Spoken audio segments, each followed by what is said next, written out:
Hi, so this is going to be an extremely quick video. I went to my local comic shop, and as I mentioned in one of my other videos from yesterday, it's going to be a very, very small haul from a local comic shop because they have not had their Image Comics delivery because Diamond are rubbish at the moment, obviously with all that's going on. So it's just three comics, two from a pull list, and one I thought I'd give a it just looks really quirky, and people like Geeko Hog have been saying how much fun it was. I thought I'll see if it is. But first up is Cruel Kingdom, really nice cover by Adam Polina, who did X Force years ago. Really, his art has really changed and matured. He's really excelled in his style now. Really, really. Sorry about this. Really, really full of hay fever at the moment. But yeah, really nice, gorgeous cover. So there's three stories in here. One first one is written by Matt Bowes, art by Valeria and Berzo. Second one, Feast of King Arthur. Oh, first one was called Just Desserts. Second one is Feast of King Arthur by Christopher Cantwell, art by Kano. Heart of Ice, the third story, is by Karina Beccio. Art is Andrew Muti and colours by Michael Attia. Andrew Muti is a really nice artist. Followed quite a lot of his work. He's done a lot of stuff with Colin Bunn.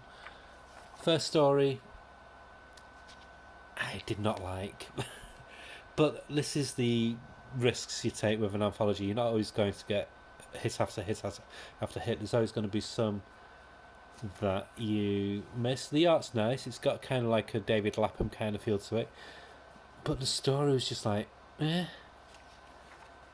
It was meant to have like a really big sting in the tail, but it just felt weak. So yeah, did not like that. Second one, I really enjoyed. Christopher Cantwell's becoming a firm favourite now in storytelling for me, and the arts by Kano is so nice. So it's a twist on the King Arthur story, and we'll just quickly move over that. But yeah, I won't say any more. You need to read it to find out. But this one was the one that really impressed me art wise.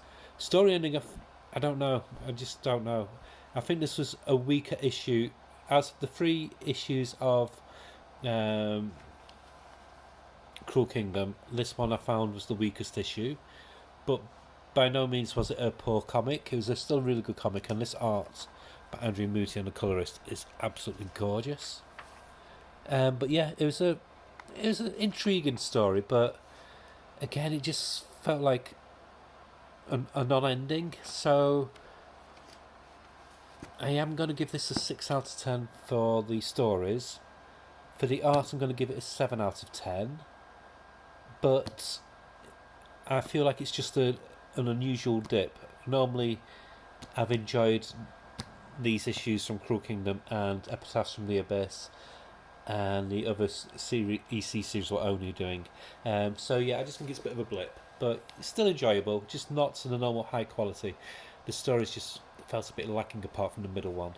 And then this was my comic of the week of these three comics, JSA #5 by Jeff Lemire and Diego Ortega. I just love the art in this. He's becoming a firm favourite. He's got a really classic style. By classic, I mean like 70s, 80s style, not 90s but earlier. He's, the the inking style is very much like Tom Palmer when he used to do the Avengers comics back in the day. And I love the new Kid Eternity. It was just it just tweets all my buttons, my geeky buttons. And what I liked about it as well, it gave me that feeling what I used to get when I used to read the 80s DC when they used to be printed on Baxter paper, when you had like Infinity Inc., Legion of Superheroes, Teen Titans, etc. It's just got that vibe, Omega Men and other things like that. It's a very, very classic superhero comic, and I absolutely adore it.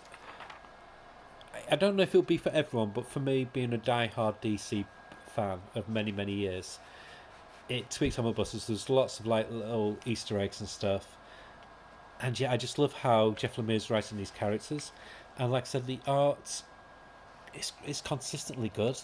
It's just really, really pleasing. And yeah, I'm very, very happy with this.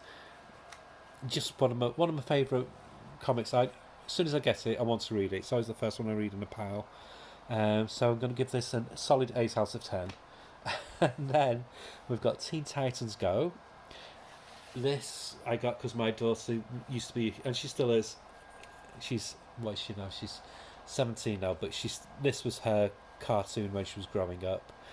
And I thought I'll just try it. So I was in the comic shop with my daughter, so I said, "Oh, look what I've got!" And the excitement in her face as a 17-year-old. And I thought I'll try it because I know Geeky Hog did a dive on this on his latest episode, which you need to check out. So I thought, yeah, I'll give it a look, and I'm so pleased I did. So it's apparently this writer Charlie Fish. He did the series when they last did the Teen Titans Go comic, which was about 10 years ago. And the art is by Dario Brazola. I love the art, so many different styles. So they basically can't believe that they've had their comic cancelled, that they're not popular anymore. So they visit DC's castle, or the Kingdom of DC, and they basically kick them out and thought, right, what can we do to get our numbers back, to get popular again? And Cyborg, there's like an ongoing gag about Cyborg where he can't believe they're not America's sweethearts anymore. And Raven keeps saying, we've never been America's sweethearts. It's just really good. So they try different styles to make the comic relevant. So they go for the 1960s Marvel style, old Kirby goodness.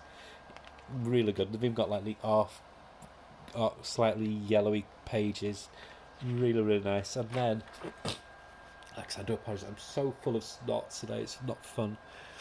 And then they do a Walking Dead pastiche, and then after that they do the pretentious fancy graphics comics, which I love and Rocket style comics just here. And they've got the art styles just perfectly, but there's a lot of talking, a lot of navel gazing, and they try all different styles. So you've got Archie at the top, and you've got Pokemon, Cutie Animals, Watchmen, the what was this called? The Tiny Titans, wasn't it?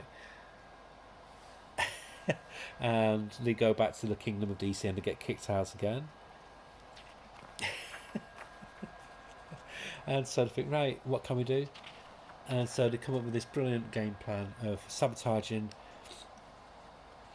the lives of all of DC's heroes, make sure that they can't save the world, so it's left down to them. And yeah, I won't go any further because the thing at the end, the punchline at the end, is just good. I was giggling all the way through. This has no right to be this good. It's a brilliant humour comic.